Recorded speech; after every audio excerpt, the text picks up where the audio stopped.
Hey Techno Freaks, Technomode here, continuing the character breakdowns for Dissidia Final Fantasy NT. This time we... with Tidus! For Pete's sake. Gotta give it 110%. An assassin, Tidus is the king of speed, blitzing his opponents to secure the win. This is due to Tidus having 6 dash attacks at the cost of only having 1 ground and 1 aerial BP attack. BP attacks are as followed. Both his neutral ground, Haymaker and Dual Smash are 2 input attacks where Tidus slashes twice, knocking the opponent away for a wall rush. There's not much to differentiate them, which is why I've put them together, and there's not much more to say about these moves. They're good for a quick strike if you hit a stalemate, or for a bit of mind games if you cancel the dash, then go for the neutral attack, but otherwise nothing special. His neutral ground dash, yes, that's what we're going with, Full Slide, is a 3-hit attack that has Tidus perform a sickening slide tackle that would make Sergio Ramos salivate at this carnage, following up with a corkscrew dropkick and finishing off with the sweet volley, sending the opponent flying for the wall rush. This move, like all dash attacks, has good poise frames and can be great for setting up teammates, while the vertical rise and the switching from side to side can make Tidus hard to interrupt. Use this to punish marksmen and those mistimed dashes. His forward ground, Jump and Jolt, is another 3 input attack that has Tidus perform a somersault before diving in with his sword, before finally finishing with a windmill style kick for the wall rush. This attack is one of those partial combo extender attacks similar to Kuja's neutral attacks, meaning the first 2 inputs can be performed. The starting input, the somersault, acts like an evasive jump and allows Tidus to somewhat trade with the enemy, but you can use it as a free double jump by dodge cancelling the attack at the peak of the somersault, adding more movement options. His backwards ground is Wind Up, or as it should be called, Wither Shot, where Tidus boosts in the direction he's dashing before throwing a trusty blitz ball into the opponent. This is a decently fast projectile with some okay range for an assassin. Use this in the neutral to try and gain some BP while you are looking for a true opening to attack. His neutral Sonic Buster is pretty much the same as Full Slide, only this time Tidus performs a bone-crunching 3-point tackle that would make Hacksaw Jim Duggan himself with delight, before going for the similar corkscrew dropkick, finishing this time with a phenomenal Pele kick, spiking the opponent down for a wall rush. Again, this move and Full Slide act in the exact same way, and is the more used of the two, since when you dash directly to an opponent, you become classed as airborne, so do exactly what you would do with Full Slide. His forward air, Up and Under, is another you can copy my work but don't make it look like you've copied type of attack. This time we copy off Jump and Jolt, as you perform the somersault, only this time Tidus goes for a dive kick instead, finishing off with a double slash for the wall rush. Now, like I said, this move is an exact copy of Jump and Jolt, but with this there is more options. So since you can dodge cancel at the peak of the somersault, this allows you to continuously do so to gain height, similar to Zidane and Paladin Cecil, making you a hard to reach, fast paced dive bomber. His backwards air, Leap and Launch, is another 3 input attack and acts like the inverted Up and Under. This is Tidus dive downwards before driving in like a General Levi with multiple spinning slashes, before spinning in the other direction with 2 more slashes. Why didn't they just call this dive and drive?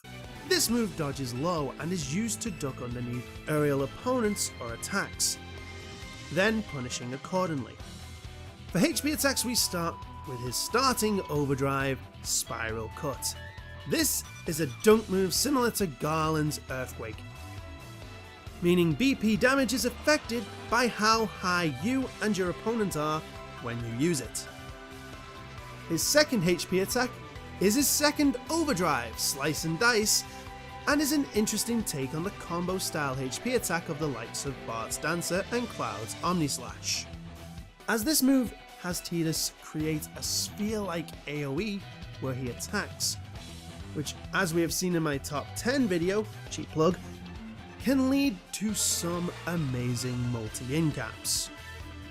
His third HP attack is his third overdrive energy rain. And what did they do? Okay, so this move is a search style HP attack acting similar to Onion Knight's Meteor, with its max range just around the same as Wither Shot. More on this later. His fourth HP attack is none other than his most iconic of overdrives, the Jack Shot. Every freaking time! Sadly, while not Blitz Ace, this strikes the return of my favourite HP attack of the old Dissidias. Jack Shot is a chargeable mid-range projectile that has Tidus kick a blitz ball at the opponent, and if it lands, will fire 2 more shots, dealing BP damage, then HP damage. If you charge it up, he will fire an extra shot, upgrading this to the Jack Shot Mark II, his best move in Blitzball. So, still a best move at some point. But which is better? It's really hard to say. Each one of these moves is not you. Great to use, though I would say both Spiral Cut and Slice and Dice have the edge. Spiral Cut, like Earthquake before it, can be a devastating asset to someone like Tidus who can get high above the field of play just to drop down out of nowhere with a soul-crushing dive bomb done.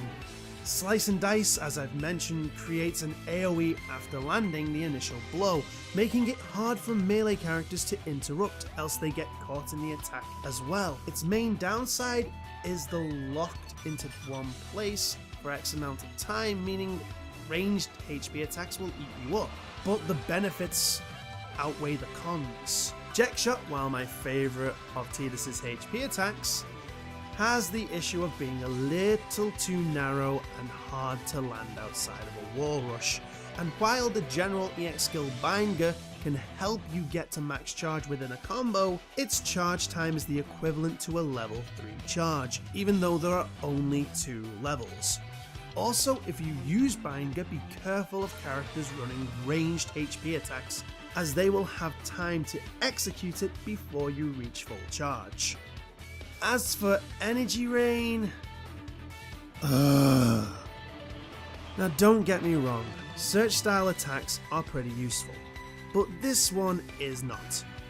It's as slow as Kuja's ultimate and looks nothing like Energy Rain. Hell, ideally Energy Rain should be similar to Flare Star, a 2-strike HP attack with a lot of hang time, as this kind of falls into a why category. Why give an assassin that is all about getting up close and personal a search style attack? Especially when the attack was perfect on the PSP versions and you already have a ranged attack.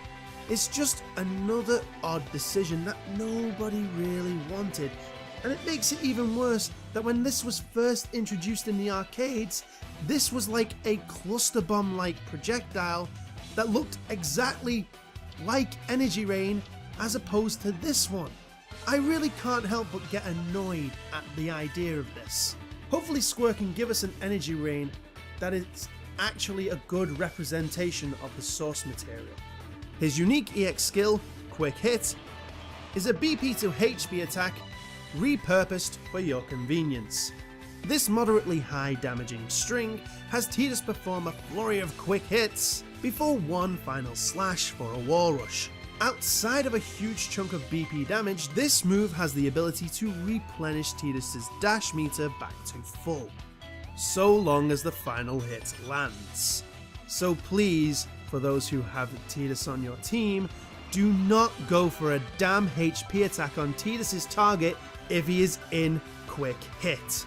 I know the attack is long enough for you to get that 1000 HP damage off, but please refrain from doing so. Not only could this move give Tidus enough BP to finish the job himself, it gives him his only resource for offense without having to disengage the fight and come to ground to replenish said resource. For general skills, I'm starting to sound like a broken record. This is the problem with having so many assassins in one fell swoop. We go for the assassin build, Sloga, Poisonga, somewhat Bindga, and the main one for Tidus, Enfeeble. Being heavily dash meter reliant, you don't want to waste it on trying to catch those pesky cowards, smart retreating players, so making them suddenly stop for you to punish makes Enfeeble a real blessing. Though don't get hit by Enfeeble yourself. That's bad. As for team comp, the story mode setup isn't too bad, but it really doesn't matter with Tidus. Tidus is very flexible, acting like a true interceptor on the field, tackling opponents and taking those 1v1 options to their limits. Keep an eye on your meter and time your moves right. And while lag can be one of your biggest enemies, a good Tidus will prove that this is their story. Bet you wish your teamwork was that good. Okay, that's it for today's breakdown. Don't forget to subscribe, hit the bell thingy, and share this video. Also, if you have any tips and tricks you found yourself, please share them in the comments section below. And finally, tune in next time as we return to where these breakdowns all started, with Braska's final Aeon himself, Jacked. But until that day, this has been Techno Odin. Take care!